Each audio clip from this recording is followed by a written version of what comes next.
Meus queridos irmãos, neste DVD nós vamos conversar sobre o sacramento da penitência ou confissão. No meu ministério sacerdotal, eu tenho observado que as pessoas, na realidade, não sabem se confessar. A grande maioria que se apresentam, pelo menos a mim, muitas vezes não sabem nem mesmo rezar o ato de contrição. Algumas perguntas irão nos ajudar a entender melhor o sacramento da penitência. Nós iremos juntos, neste momento, mergulhar na doutrina católica sobre o que nós devemos fazer para fazer uma boa confissão. Espero que neste momento você possa ser enriquecido com a ajuda da Palavra de Deus e com a doutrina da Igreja. Que Deus te abençoe e vamos juntos mergulhar neste momento no entendimento da vontade de Deus para nós no que se refere à nossa reconciliação com Deus. Lado aberto sempre assina como refúgio, como... Eu gostaria de agora, com você, estudar um pouco o que o Catecismo da Igreja Católica nos diz sobre este sacramento. Na realidade, o Catecismo dedica um vasto estudo sobre os 7 sacramentos da Igreja e, dentre estes, o sacramento da confissão traz um ensinamento muito rico, de modo que nós poderemos, assim, obter da própria Igreja as condições para uma boa confissão. Aqueles que se aproximam do sacramento da penitência obtêm da misericórdia divina o perdão da ofensa feita a Deus e, ao mesmo tempo, são reconciliados com a Igreja. É muito interessante você perceber que o pecado ele tem 2 consequências. Primeiro, o pecado destrói a vida da graça, ou seja, o pecado atinge o nosso relacionamento com Deus. Depois, o pecado também tem uma consequência comunitária. Por isso que o Catecismo diz que pelo sacramento da penitência ou confissão, nós somos reconciliados com a Igreja. Ou seja, aqui nós temos a quebra de um relacionamento com Deus e com a comunidade eclesial. A Igreja é também ferida pelo meu pecado. Santa Teresinha do Menino Jesus dizia que quando uma alma se eleva, ela eleva a humanidade inteira. Nós podemos usar também esta expressão para dizer o contrário. Quando alguém cai, quando alguém peca, este alguém também está rebaixando, podemos dizer assim, a vida eclesial. Está destruindo o plano de Deus. Como se chama este sacramento? Chama-se sacramento da conversão, pois realiza sacramentalmente o convite de Jesus à conversão. Quando Jesus inicia o seu ministério, ele retoma o ministério de João Batista. Nós sabemos que no deserto, a mensagem principal de João Batista era a conversão dos pecados. João Batista começou convidando Israel a um arrependimento. E Jesus continua nos dizendo: arrependei-vos e crede no Evangelho. O caminho de volta ao Pai é pelo sacramento da confissão. Não há outro caminho, não há outro meio. Por isso que nós encontramos o próprio Jesus falando sobre este assunto que nós veremos daqui a pouco. Citaremos o texto bíblico onde Jesus institui este sacramento. Chama-se também sacramento da penitência, porque consagra um esforço pessoal e eclesial de conversão, de arrependimento e de satisfação do cristão pecador. Será uma outra coisa que nós veremos hoje. Não é necessário somente ir lá diante do Padre, confessar os pecados e voltar a ter uma vida velha novamente e aguardar a próxima confissão para resolver o nosso problema com Deus.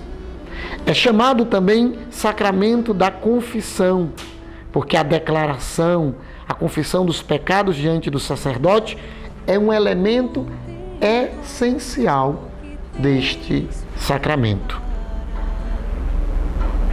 No sentido profundo, esse sacramento também é uma confissão, reconhecimento e louvor da santidade de Deus e de sua misericórdia para com o homem pecador. É muito bonito ver que quando as pessoas terminam uma boa confissão, imediatamente brota dos lábios desta pessoa o louvor, a gratidão a Deus.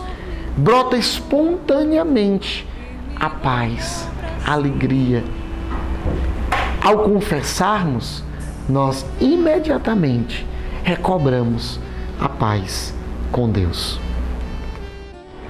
Em Marcos capítulo 2, versículo 7, os inimigos de Jesus dizem: só Deus pode perdoar os pecados. E Jesus responde, curando aquele paralítico e dizendo: os teus pecados estão perdoados. O Filho do Homem tem poder de perdoar os pecados na terra. Marcos 2, 10. Jesus assume a sua missão de reconciliador do homem com Deus. E o mais interessante é que, como nós veremos lá em João capítulo 20, ele concedeu este poder aos homens. Jesus reconcilia o homem com Deus e assim ele se coloca como os fariseus não queriam que ele se colocasse como Deus, e ele, pelo seu poder divino, transmite este poder aos apóstolos. A vontade de Cristo, diz o catecismo, é que toda a sua igreja seja, na oração e na sua vida e sua ação, o instrumento do perdão e da reconciliação que ele nos conquistou no preço do seu sangue. Mas ele confiou este ministério, podemos dizer assim, de absolvição dos pecados à sua igreja, que o faz naturalmente em nome de Cristo. Não é o sacerdote quem perdoa pelas suas próprias forças. O sacerdote o faz em nome de Cristo, com a autoridade de Cristo, na pessoa de Cristo.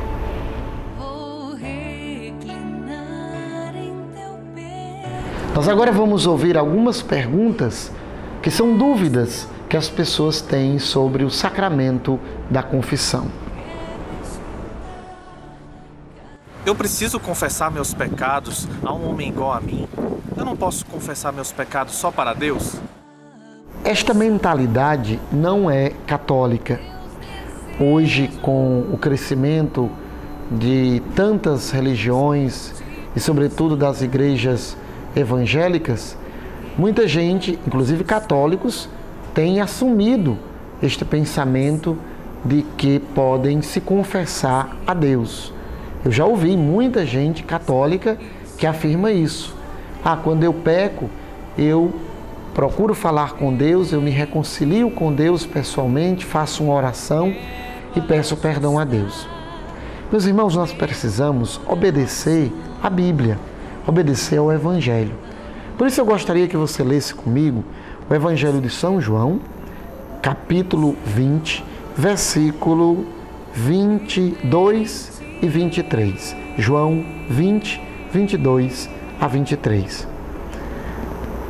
Depois destas palavras, Jesus soprou sobre eles, dizendo-lhes: recebei o Espírito Santo.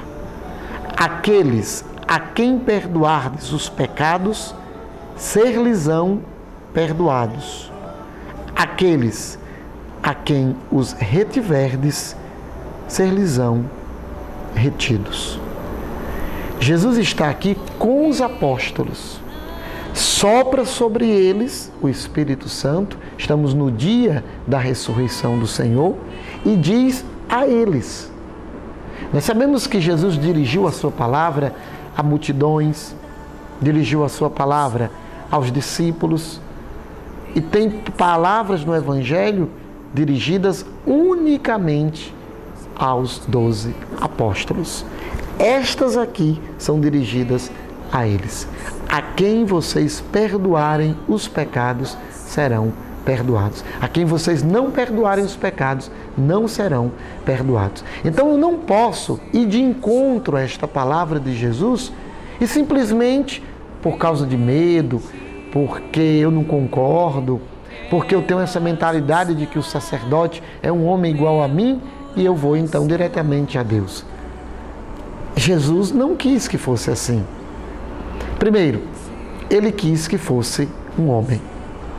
Eu sempre digo para as pessoas, se Jesus tivesse colocado esse ministério nas mãos dos anjos, nós seríamos fulminados na primeira confissão, porque os anjos, como seres espirituais, tementes a Deus, não suportariam ouvir a nossa ingratidão a Deus, ouvir os nossos pecados, não suportariam ouvir nossa ofensa ao Deus que é bondade, que é amor, que nos ama tanto. Por isso ele confiou este ministério aos homens. Porque nós somos fracos, eu como sacerdote sou fraco. E por isso, Paulo vai nos lembrar que isso facilitará o processo. Por quê? Porque nós, humanos, também capazes de cair, sujeitos às mesmas tentações, podemos olhar com compaixão e com misericórdia para os pecadores. E outra coisa, o sacramento pessoalmente, eu me dirigindo a um outro ser humano, também me coloca nesta dimensão que até psicologicamente é libertador. Todos nós, quando cometemos algo, sentimos a necessidade de falar, de expressar. Então, nós temos, e essa foi a pedagogia de Jesus, uma excelente oportunidade de estar diante de uma outra pessoa que, na realidade, não é um encontro entre dois homens, ou entre uma mulher e um homem.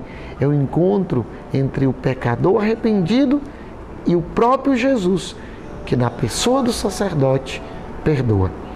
Eu gostaria de tomar com você esse texto do Catecismo da Igreja que fala sobre isto. Ele diz: Cristo confiou aos apóstolos o ministério da reconciliação. Os bispos, seus sucessores, os presbíteros, colaboradores dos bispos, continuam a exercer este ministério. De fato, são os bispos e os presbíteros que têm, em virtude do sacramento da ordem, o poder de perdoar os pecados, em nome do Pai e do Filho e do Espírito Santo. Então, meu querido irmão, peça a Deus a graça. Se você tem medo, se você tem dúvida, tem dificuldade, peça a Cristo, que confiou aos sacerdotes, confiou aos bispos, aos apóstolos, este ministério. Peça a graça a Cristo de você, então, poder, com muita liberdade, com muita tranquilidade, confessar os seus pecados. O que é necessário para fazer uma boa confissão?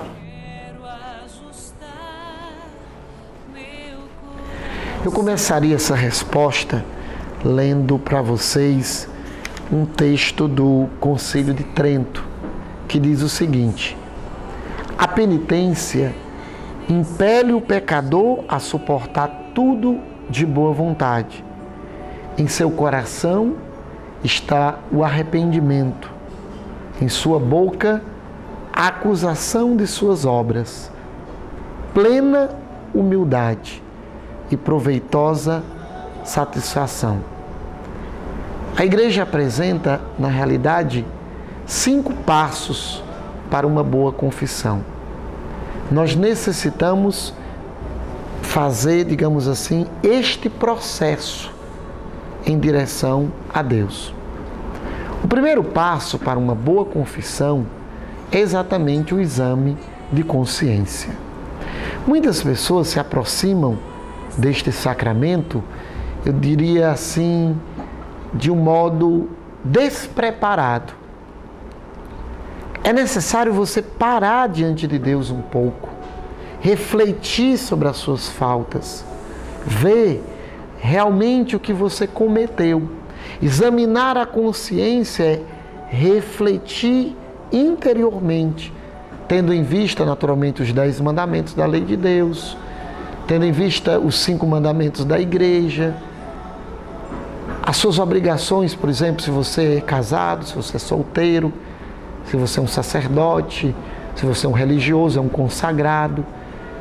E aí você, diante do Senhor, invoca o Espírito Santo e deixa que o Senhor lhe mostre suas faltas. Este primeiro passo ele é importantíssimo, porque quantas vezes, quando a pessoa já está diante de mim, eu pergunto, quais são os seus pecados?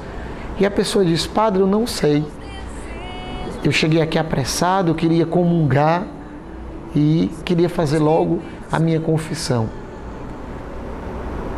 Essa será uma confissão mal feita. Porque se a pessoa não teve tempo para refletir, para parar diante de Deus e até mesmo fazer uma lista dos seus pecados, ela não terá condição de dar o segundo passo para a boa confissão. Que passo é esse? É a contrição. A contrição é a dor profunda do seu coração por ter ofendido a Deus. A igreja fala da contrição como contrição perfeita e como contrição imperfeita. A contrição perfeita é aquela dor que provém do fato de que eu ofendi a Deus que me ama tanto. Ele que é digno de todo louvor, de toda adoração, de todo amor, e eu miseravelmente o ofendi. A contrição imperfeita, que também é válida, mas é imperfeita, é aquela que vem do medo do castigo eterno. É quando você se confessa ou deseja se reconciliar com Deus por medo de morrer e ir para o inferno. É uma outra forma de contrição. Eu espero que você receba sempre do Espírito Santo a graça da contrição perfeita. Depois do exame de consciência, você se coloca amorosamente diante de Deus e, sentindo esta dor profunda de ter ofendido a Deus, você já aí pede perdão dos seus pecados. O terceiro passo é a confissão. É quando você chega a sua hora, você se dirige ao sacerdote, faz o sinal da cruz e diz, Padre, dá-me a sua bênção, pois eu pequei. E aí começa a confissão propriamente dita. Primeiro, você começa dizendo quando foi a sua última confissão. O sacerdote precisa saber dessa informação. Há um mês atrás, há um ano atrás, há 10 anos atrás, há um dia atrás. Você diz quanto tempo faz que você se confessou. Depois, imediatamente, você começa a falar dos seus pecados. Tem gente que aí se perde. Começa a falar do marido, começa a falar dos problemas no trabalho, começa a justificar a rotina de vida, a rotina diária. Não, você precisa confessar literalmente. Eu pequei contra a castidade, por exemplo. E se você diz eu pequei contra a castidade, é importante você, por exemplo, falar especificamente, se você é casado, este pecado contra a castidade foi o quê? Um mau pensamento, um olhar. Este pecado contra a castidade foi um adultério? Um encontro com alguém? uma masturbação, um filme pornográfico? Que tipo de pecado contra a castidade foi esse? Porque muitas vezes a pessoa é muito vaga e o sacramento, ele exige que você seja muito sincero. Não é que você vai, por exemplo, entrar em detalhes desnecessários, mas é necessário você dizer, olha, eu sou casado e eu tive um encontro com outra pessoa. Essa pessoa era solteira? Era casada? Então isso é muito importante. Isso vale para os outros pecados. Por exemplo, padre, eu roubei. Dando um exemplo. Quanto você roubou? De quem você roubou? Porque depois, quando o padre tiver que falar, por exemplo, ele vai falar da necessidade de devolver o que você roubou. Às vezes a gente acha que a confissão é apenas um lugar onde eu descarrego minha consciência, onde simplesmente eu coloco lá minhas faltas e simplesmente volto para a minha vida sem nenhuma decisão, sem pensar nas consequências. Para alguns pecados, o sacerdote deve oferecer à pessoa um caminho de conversão, que implicará, por exemplo, em se afastar de determinada pessoa. Uma certa vez uma pessoa dizia, olha, eu estou no pecado, mas eu gosto muito dessa pessoa. É uma grande amiga. E eu dizia, olha, infelizmente, essa sua grande amiga está lhe levando ao pecado. Você não poderá continuar com essa amizade, porque esta amizade lhe levará ao pecado novamente. Depois nós temos o quarto passo para uma boa confissão, que é a satisfação. O que é isso? É quando, depois da sua confissão, o sacerdote lhe dá uma penitência.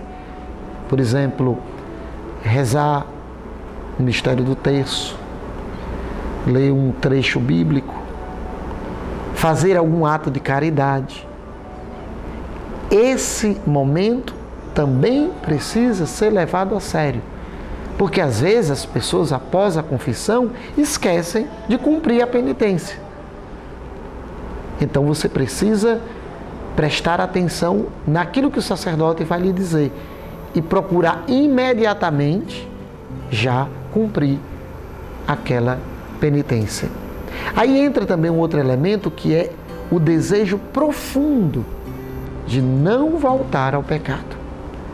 Se você se confessa, mas já deixa arestas, condições, situações onde o pecado irá se repetir, aí não houve boa confissão.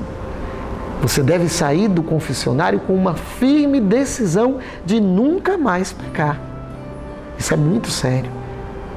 Você não pode, como muitas pessoas pensam, já sair dali sem esse propósito.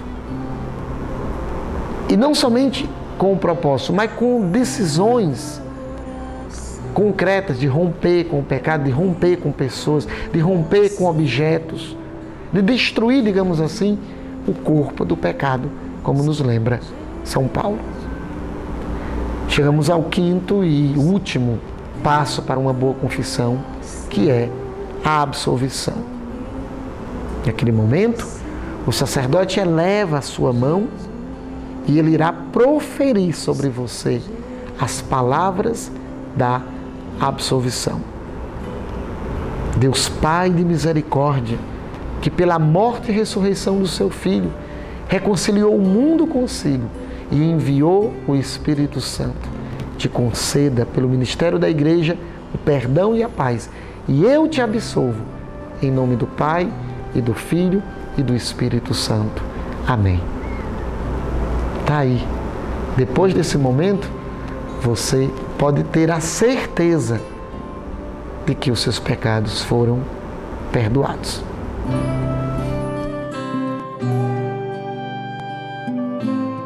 O que eu devo falar na hora da confissão? Você deve confessar os seus pecados. Parece óbvio. Mas vejamos o que nos diz o catecismo. Os penitentes devem, na confissão, enumerar todos os pecados mortais de que tem consciência depois de examinar-se seriamente, mesmo que esses pecados sejam muito secretos. Eu entendo essa pergunta porque hoje, muitas vezes as pessoas procuram o sacerdote para um desabafo. E aqui nós precisaríamos fazer uma distinção entre confissão e aconselhamento. E ainda uma terceira coisa, que seria a direção espiritual. Veja bem, a confissão é aquele momento onde você, pura e simplesmente, declara os seus pecados, enumera os seus pecados e pede perdão a Deus. Se o sacerdote sentir que deve perguntar alguma coisa para um maior esclarecimento sobre a matéria do pecado confessado, ele o fará. Mas não é aconselhamento. Porque muitas vezes, eu vejo isso no meu ministério, as pessoas me procuram para tirar dúvidas, para falar sobre o filho, para falar sobre o marido, para falar sobre a esposa, sobre os problemas da empresa. Isso não é confissão. O aconselhamento é uma outra coisa.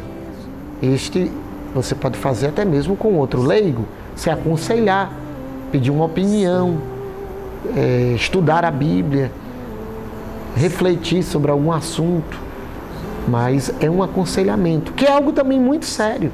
No Shalom, por exemplo, nós temos o serviço de aconselhamento que serve exatamente a esse propósito, onde você pode desabafar um problema. E aí o aconselhador, o conselheiro, poderá naturalmente lhe ouvir 1 hora, 1h30, mas infelizmente isso na confissão não dá certo, porque muitas vezes nós temos uma fila de pessoas esperando e uma pessoa só quer passar 1 hora. Não dá. Isso não é confissão. Uma outra coisa é a direção espiritual. O que é isso? Você pode, e isso é muito comum na igreja, querendo viver uma vida espiritual mais autêntica, querendo aprofundar mais ainda sua vida de intimidade com Deus, ter um sacerdote que é ao mesmo tempo o seu confessor e o seu diretor espiritual. Isso vai exigir tempo e vai ter que ser um sacerdote que esteja disponível para esse serviço. Se você encontrar este sacerdote, você poderá, por exemplo, mensalmente procurá-lo para a confissão e ao mesmo tempo para a direção espiritual.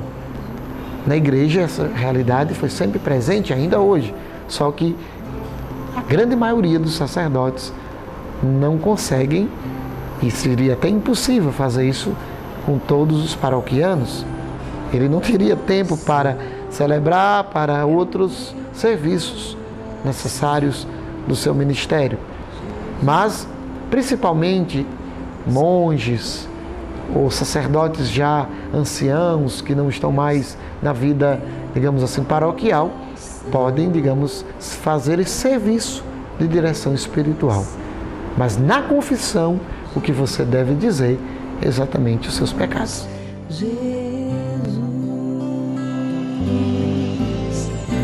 Vamos então a mais uma pergunta.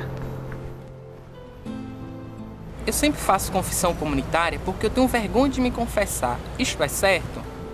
O rito da penitência permite 3 formas diversas de celebração.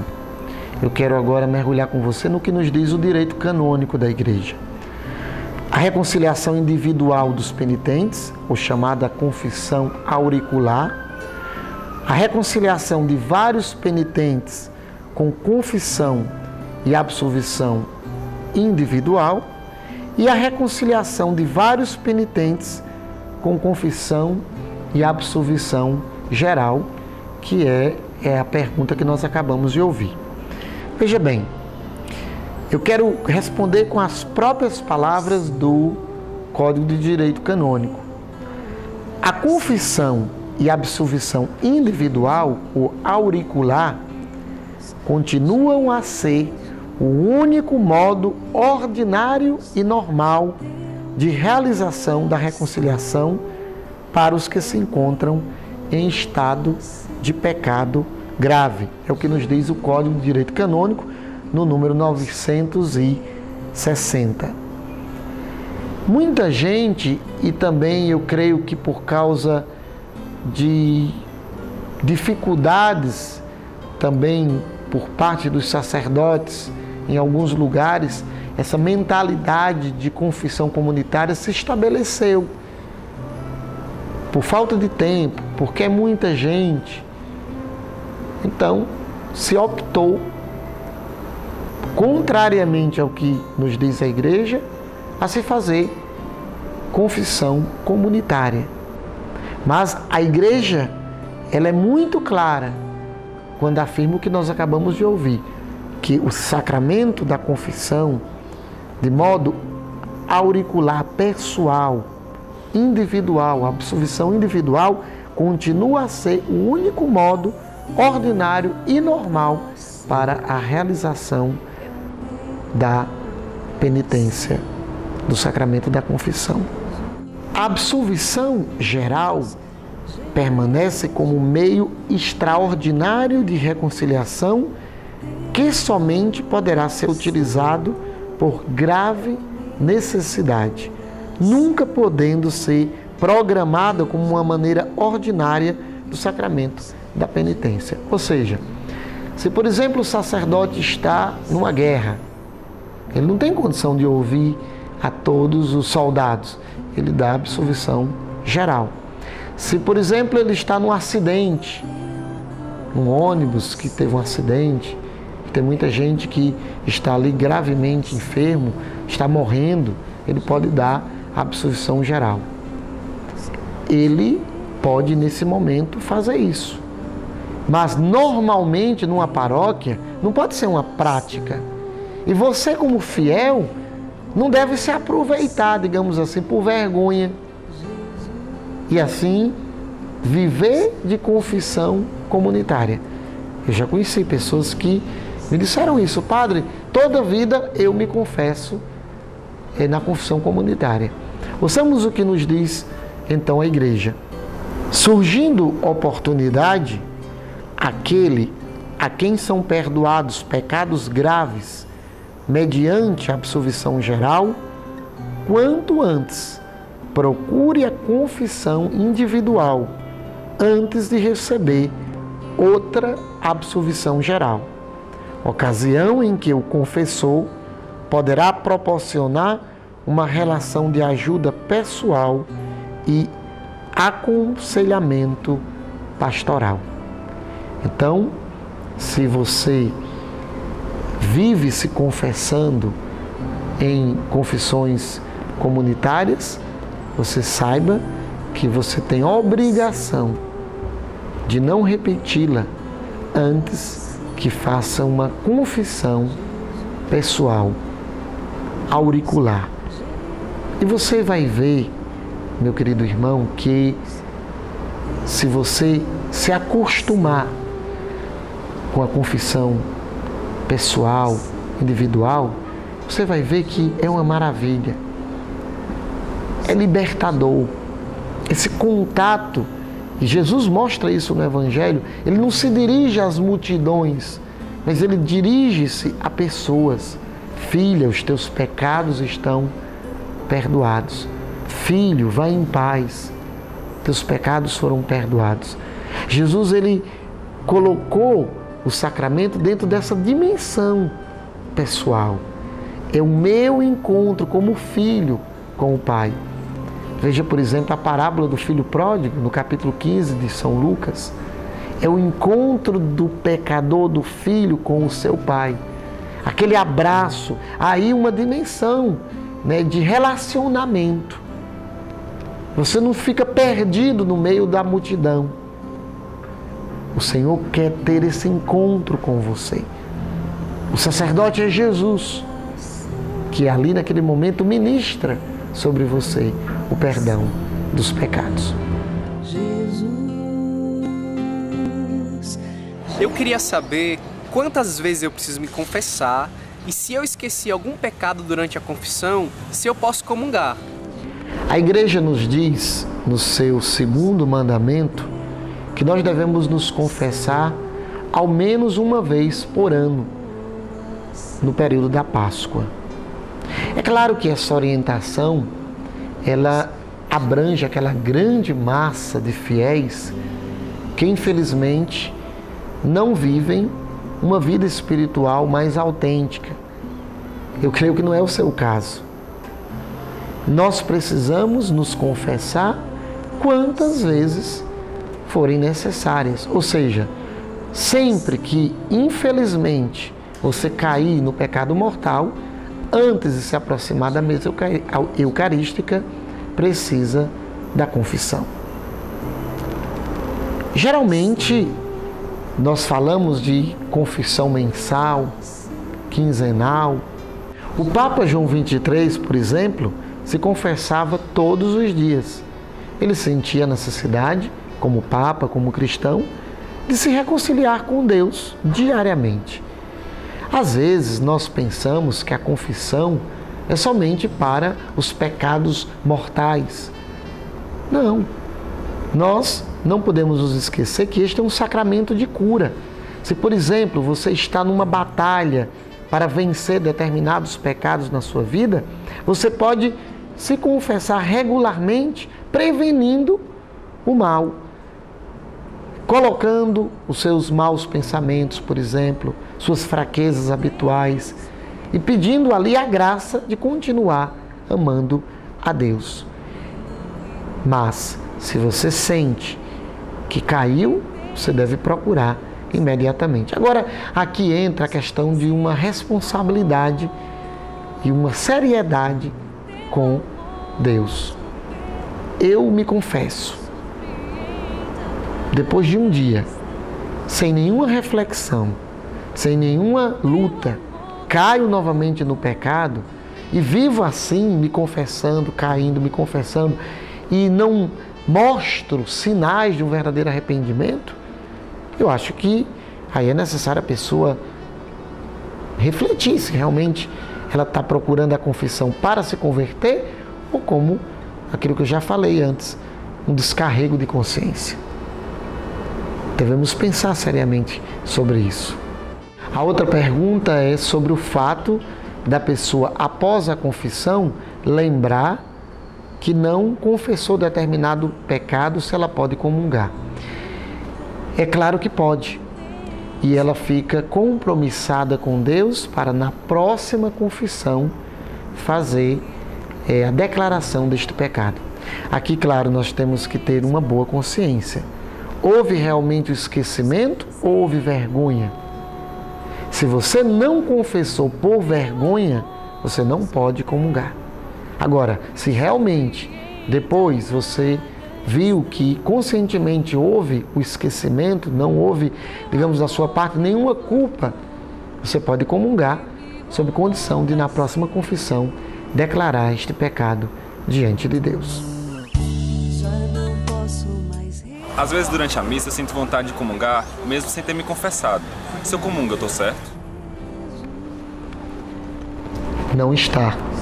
E quem vai nos responder isso é a própria igreja, quando nos diz: aquele que tem consciência de ter cometido um pecado mortal não deve receber a Sagrada Comunhão, mesmo que esteja profundamente contrito, sem receber previamente absolvição sacramental. Meus irmãos, nós hoje encontramos muita gente sentindo muita coisa. Naturalmente, às vezes, depois de um encontro, de um retiro, ou motivados pela emoção de uma celebração, as pessoas acham-se já reconciliadas com Deus. E muitas vezes comungam pensando que estão correspondendo com aquilo que a igreja orienta. E não estão. Você pode até sentir uma emoção forte, se sentir amado por Deus durante aquele encontro, durante o retiro, durante a missa. A palavra de Deus lhe falou fortemente ao coração, mas isso não lhe dá direito de comungar. Esse é o primeiro passo que nós vimos já. É o momento daquela contrição. Deus está naturalmente agindo na sua vida, mas falta ainda o passo da confissão.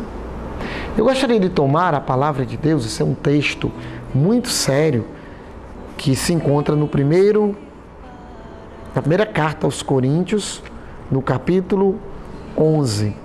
Gostaria de ler com você, versículo 27. São Paulo nos diz: portanto, todo aquele que comer o pão ou beber o cálice do Senhor indignamente será culpável do corpo e do sangue do Senhor. Que cada um se examine a si mesmo, e assim coma desse pão e beba deste cálice. Aquele que come e bebe sem distinguir o corpo do Senhor, come e bebe a sua própria condenação. E ele ainda dá um exemplo. Esta é a razão porque entre vós há muitos doentes e fracos, e muitos morreram. Se nos examinássemos a nós mesmos, não seríamos julgados. Então, meus irmãos, nós precisamos entender que as coisas de Deus precisam ser vividas seriamente. Não é a emoção que nos salva. O que nos salva é a retidão do coração e os passos que o Senhor quis que nós dessemos nesse processo de reconciliação com Ele, que você já sabe. São aqueles 5 que nós falamos no início deste DVD. Então, guarde a sua emoção, se prepare melhor e faça até mesmo um sacrifício de se confessar depois e de comungar depois. Se não sou casado na igreja, posso confessar e comungar? Este é um grande problema pastoral nos dias de hoje, quando surgem cada vez mais a questão dos casais de segunda união. Ou seja, pessoas que se separaram, eram casados na igreja e depois contraíram um novo contrato matrimonial. Muitas destas pessoas querem continuar a sua vida cristã, inclusive recebendo o sacramento da confissão e da comunhão. A igreja é muito clara, meus irmãos, sobre isso. Você que esteja nesta situação, preste bem atenção no que eu vou lhe dizer agora. Você não é condenado. A igreja não tem nenhuma declaração de condenação ao inferno a você que, por tantas circunstâncias, se encontra assim, vivendo um segundo matrimônio. Mas você não pode confessar e nem comungar. Nós precisamos também entender que Cristo, nós o recebemos de diversas maneiras. Claro que a maneira por excelência é o sacramento da comunhão. Ali Jesus se dá no seu corpo e no seu sangue. Mas existe também a palavra de Deus, por exemplo. Você comunga Cristo na palavra. Cristo se dá a você na palavra. E você pode, como cristão que está nessa situação, comungar a palavra. Aliás, o primeiro banquete que é oferecido durante a celebração eucarística é o banquete da palavra. Ali todos podem receber o Cristo na palavra. Uma outra forma de receber Jesus é exatamente a oração. Todos os dias você pode se dirigir a Deus em oração e ali comungar essa presença pessoalmente em oração. Um outro meio de você ter Jesus é visitando os pobres, os doentes, os que estão nas prisões. Jesus disse isso no Evangelho. Aliás, será um ponto muito forte no nosso julgamento. Estive nu, não me vestistes, doente, não me visitaste, na prisão, não me visitastes. Jesus está presente em todos aqueles que sofrem. E ali você pode também comungar esta presença. Não há sentido você confessar se você não vai comungar. Ou se a sua situação não permite que você possa, digamos assim, abandonar. Porque se você está casado, você não vai poder abandonar, a não ser que diante de uma situação onde realmente você não contraiu ainda uma família, não tem filhos, você está vivendo no adultério porque você quer. Claro que aí você deve se converter, deve abandonar o pecado e viver na graça de Deus. Mas se você já tem uma segunda família com filhos e assim, com, digamos assim, condições difíceis de se resolverem, você não pode se confessar, nem pode comungar. Eu convido você a mergulhar naquilo que a igreja fala sobre isso de modo especial, o discurso que o Papa João Paulo II fez aos casais de segunda união, e até procurar na sua paróquia grupos de ajuda, porque hoje existe já esta pastoral em muitas paróquias que ajudam estes casais. A coisa que eu gostaria de lhe dizer, meu irmão, minha irmã, é que Deus ama você. Deus ama, mas é necessário você respeitar as leis da igreja. Não confesse, não comungue, mas vá à missa, receba Cristo na palavra, se associe em um grupo de oração, em uma pastoral, sirva aos enfermos, aos necessitados e tenha certeza, nós, como nos diz São João da Cruz, seremos julgados pelo amor. Mas tratemos também de respeitar aquilo que a igreja nos orienta. Estamos chegando ao final deste nosso DVD sobre o sacramento da confissão. É claro que nós não conseguimos aprofundar todos os assuntos referentes a este tema. Exatamente por isso eu estou preparando para você um pequeno livrinho, Como Fazer uma Boa Confissão. Mas eu lhe convido também a tomar o Catecismo da Igreja Católica e com muita seriedade mergulhar no assunto que nós tratamos aqui. Quanto mais nós aprofundarmos este tema, mas ficaremos maravilhados com a riqueza do que a igreja nos oferece. Que o Deus Todo-Poderoso te abençoe. Em nome do Pai, e do Filho, e do Espírito Santo. Amém. Meu coração.